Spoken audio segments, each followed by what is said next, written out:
لو أنزلنا هذا القرآن على جبل لرأيته خاشعا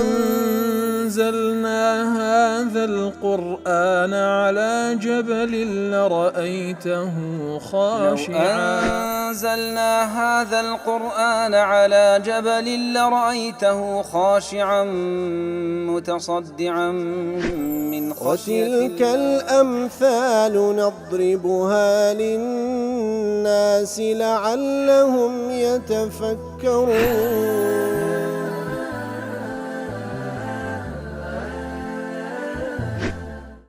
الحمد لله والصلاة والسلام على رسول الله وعلى آله وصحبه ومن والاه. السلام عليكم ورحمة الله. برزان خوش حالم لواني 973 لوانا كان تفسير القرآن في رزبيم وخزمتان ومن بس رزامن رب العالمين وهوادان بأوي آز السودي لور بقرن. أعوذ بالله من الشيطان الرجيم. وأذان من الله ورسوله إلى الناس يوم الحج الأكبر أن الله بريء من المشركين ورسوله فإن تبتم فهو خير لكم وإن توليتم فاعلموا أنكم غير معجز الله وبشر الذين كفروا بعذاب أليم. بەرخۆشە ویستان ئەو لەوانی ڕابرج لە خزمەتگاتە پیرۆزەدا بووین کە لە سەرەتای سوورەتەکەدا رب العالمین ئیعلانی بەڕائەت دەکاتن لە هەموو عەهد و پەیمانەکان کە لەگەڵ موشریکین درا دواتر 4 مانگیان پێدەداتن کەوا لە مودەی ئەو 4 مانگە ئەمینن لە دەستی ئەوەی کەوا موسڵمانان هێژ بکەن سەریا بەڵام لە دوای ئەو 4 مانگە معەڕەزن لۆ هەموو شتێک و لە ئاەتی سێمیش ئیعلانی ئەو بەڕائەتە دەکات لە بۆ هەموو خەڵکی بە موسڵمان و کافرەوە لروج يوم الحج الأكبر كوا يوم النحر يكم روج زجن قربانة لموسمي حج إعلام بكري كوا الله تعالى وبيغمبركي صلى الله عليه وسلم تبرايا كلهم مشركة كان كوا عتو بيمانيان هي إتر أجر توبة بكن أوازور تساكا أجر بردوام بالله كفر كي خوشيان بابزانن كوا لا صلاة الله تعالى درناسن ومجدبة كسانش كافر بدا بعذاب يشي زور بإيش وآزار. وكل تفسير قاسم دل ويوم الحج الأكبر قيل يوم عرفة وقيل يوم النحر كواتا مفسرين كاتكوا ليردا دفرمي لا يوم الحج الأكبر إعلام بكري أو براءته عندك مفسرين دل يوم الحج الأكبر رجع عرفة عندك دل يوم النحر وترجع كم زجن قربان ابن القيم رحمة الله عليه وهذا هو الصواب أو الرأي راس دروستك ويوم الحج الأكبر كان جينا يكم روج زجن قربانه لأنه ثبت في الصحيحين أن أبا بكر وعليا رضي الله عنهما أذنا بذلك يوم النحر لا يوم عرفة كواتوكل الصحيحين داتيا بفرماني بيغمبر صلى الله عليه وسلم أبو بكر خواي لرازيب وعلي خوان لرازيبي أو بيامان جيان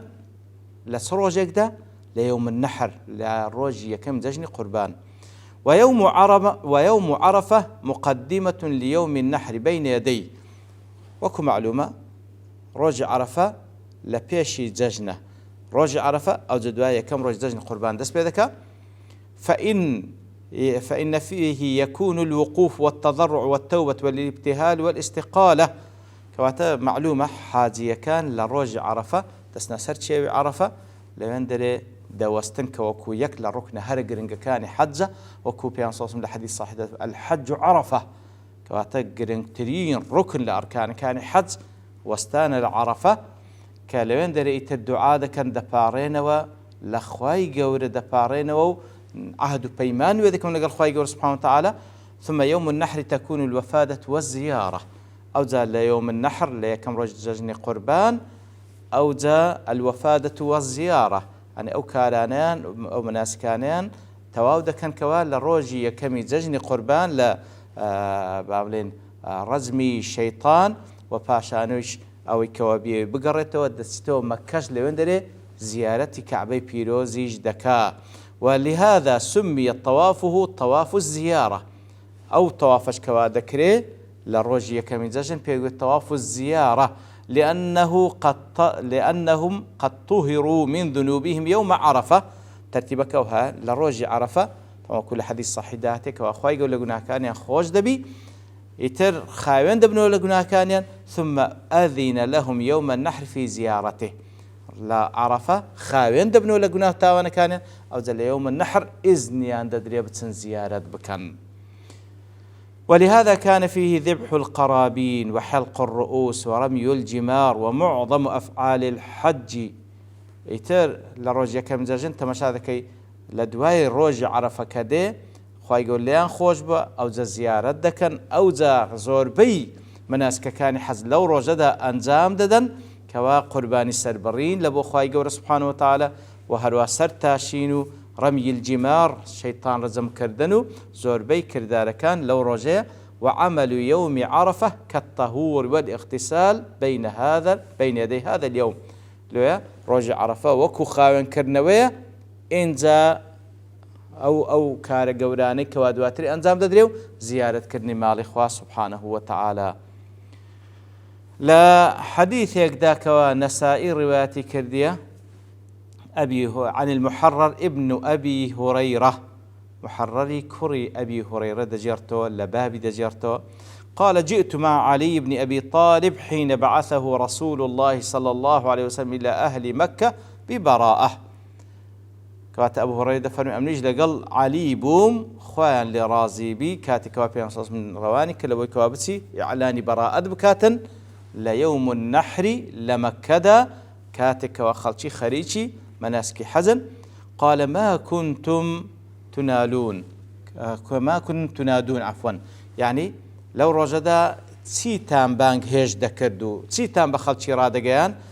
قال كنا ننادي تفرمي إما بفرمان في أنصار لو رجدا بوشتي بانك ما هل ديرا وخلشي ما نقدر ذكردو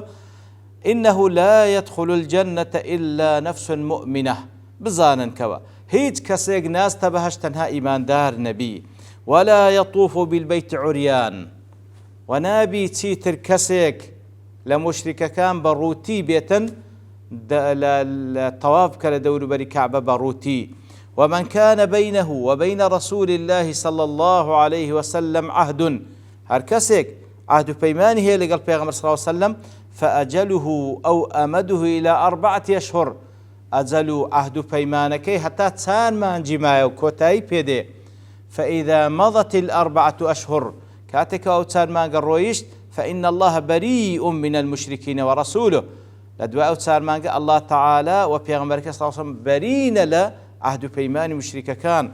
ولا يحج بعد العام مشرك نات لدواء أو صالة هيز مشرك يقلبوينيه بيتن حزبك فكنت أنادي حتى ضحل صوتي يتل أبو هريرة فرمي هاوارم دكردو أو بيامم دقايان حتى دنقم كات سبحان الله. ديار حتى كز إمام النسائي رواية كذا والباني ضلي صحيحة. ابن إسحاق ضلي فكان هذا هو أمر براءة في من كان من أهل الشرك من أهل العهد العام وأهل المدة إلى الأجل المسمى كوات أو براءة لبو أواني كوا لأهل الشرك عهد بيمانة لقى بيغمبر صلى الله عليه وسلم يتر أوها بو كوا عهد بيمانة شي رهاي كد بمطلق هيز مدشتي دار نبو ليرة دا أوتسان ما قلبان تحديد كرا وهروا أو إلى سار مانقو كم تريجبو عيني بو شوية إلا أو كدوات ريدا فرمي مقر أواني عهد بيمانة بمده لسار مانق زياترو بلام نشيانش كان دي أوان لبوان هي حتى عهد بيمانة كان تاودبي مهلت دادرين لتفسير سعيد دلي هذا ما وعد الله به المؤمنين يتر أهوبو كوا الله تعالى وعدي بإيمان داران دا من نصر دينه وإعلاء كلمته وعدي دابو كوا أو دين بسر بيخي كلمة توحيد برز بي وخذلان أعداء من المشركين الذين أخرجوا الرسول وما معه من مكة وعدي دابو كساني مشرك كوا بيغمبر صلى الله عليه وسلم ودرنا مسلمانان ودرنا لمكة ومن معه من مكة من بيت الله الحرام أوانكوا أو مشركاني كوا بيغمبر صلى الله عليه وسلم إيمان دارانيان ودرنا لمكة ولا بيت الله الحرام خواي جورا سرشور ياندكا ويتر خواي جورا مما لهم التسلط على من أرض الحجاز وهروها دا صلاة يا متواتي لسر أرض حجاز مشرك كان نامينه كوتبر دستي مسلمانان وكوتبر دستي پیغمبر صلى الله عليه وسلم إتر نصر الله ورسوله والمؤمنين حتى افتتح مكة وأذل المشركين. خواهي قول سبحانه وتعالى پیغمبر كي صلى الله عليه وسلم إيمان داراني بسرية خست حتى فتح مكان كردو مشرك كانيان رسوا كردو وصار للمؤمنين الحكم والغلبة على تلك الديار. إتر حكم دا صلاة بود صلاة مسلمانان لو جيغا بيروزدا.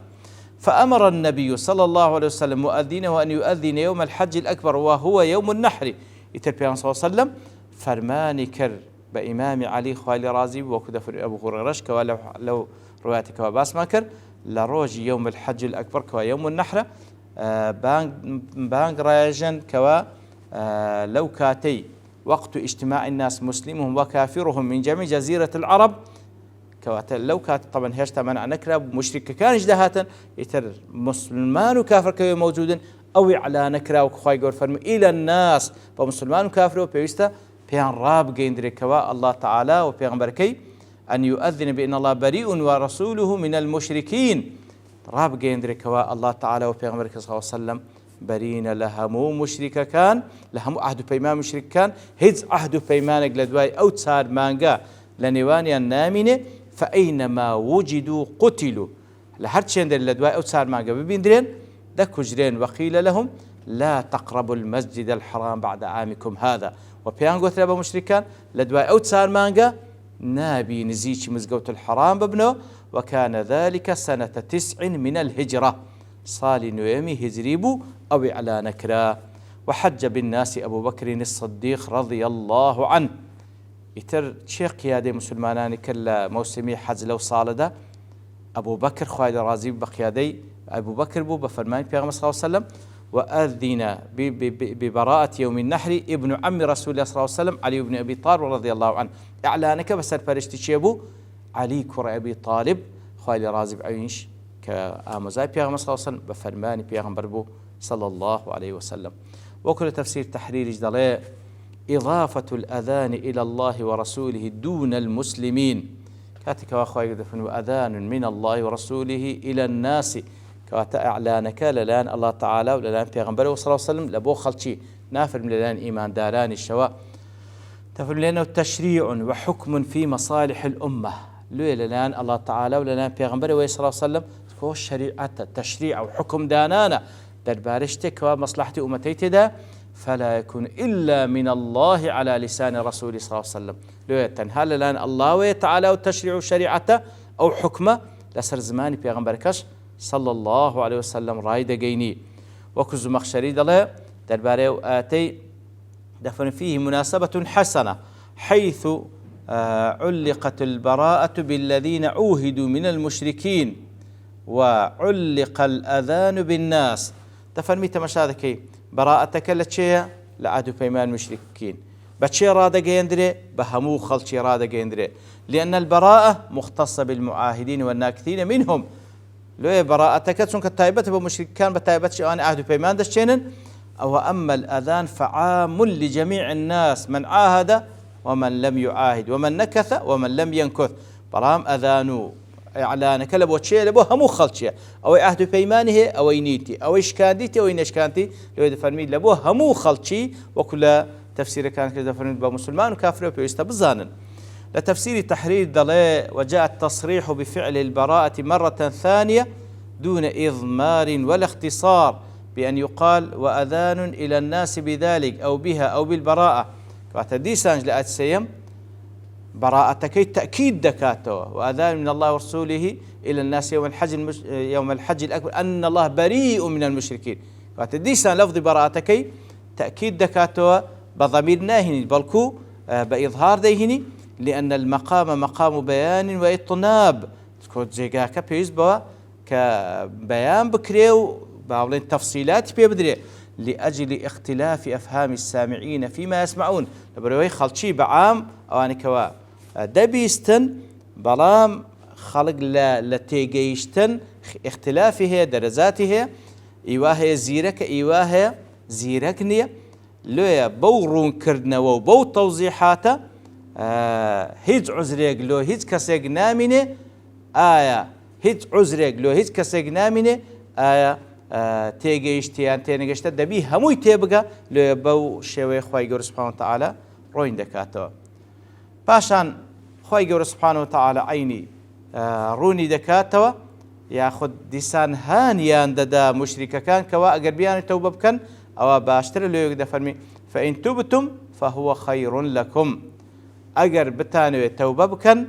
ئەوە چاکترە لە بۆتان ئەی مشریکینە لە کوفر و لە شرکەکەتان واز بینن بگەڕێنەوە سەر تەوحیدی خی گەورە و بە ئیخلاسەوە عیبادەتی ڕەب العالەمین بکەن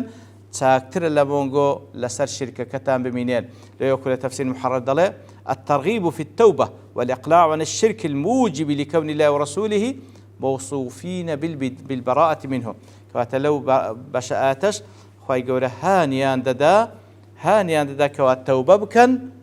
وازلا شركة كيبينا أو الشركة أو كفرك الله تعالى وبيغمبر صلى الله عليه وسلم براءتيان لكرديا. وكو أبي سعود يجدله فإن تبتم فهو خير لكم بعد قول أن الله بريء من المشركين ورسوله في التفات من الغيبة إلى الخطاب. فإن تبتم لردا خطاب يعني لقلدك لسرتاتك بشويشي ديكي تفرمي بصيغي غائب باس عندك أن الله بريء من المشركين ورسول بلام دعاء التفاتيك لأسلوبك ذكره من الغيبة إلى الخطاب لزيادة التهديد والتجديد أو التفاتش لأسلوب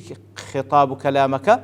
لبوزتسيا أو أن لبوسترنز راشيشانة لبوسترنز راشاني مستمع وهروها لبوزيات التهديد وهرشي لو كسانك توجيهيان كرا والله أعلم. دیارە ئاتەکە ئێستاشتی تریماتێدا باس بکەین بەڵام لەبەر تەوابوونی کات دەوەستین بە پشتوانی خی گەورە لەوانەی داهاتوو دێنەوە خزمەتی. وصلى الله وسلم على نبينا محمد وعلى آله وصحبه أجمعين وآخر دعوانا الحمد لله رب العالمين. لو أنزلنا هذا القرآن على جبل لرأيته خاشعا أنزلنا هذا القرآن على جبل لرأيته خاشعا أنزلنا هذا القرآن على جبل لرأيته خاشعا متصدعا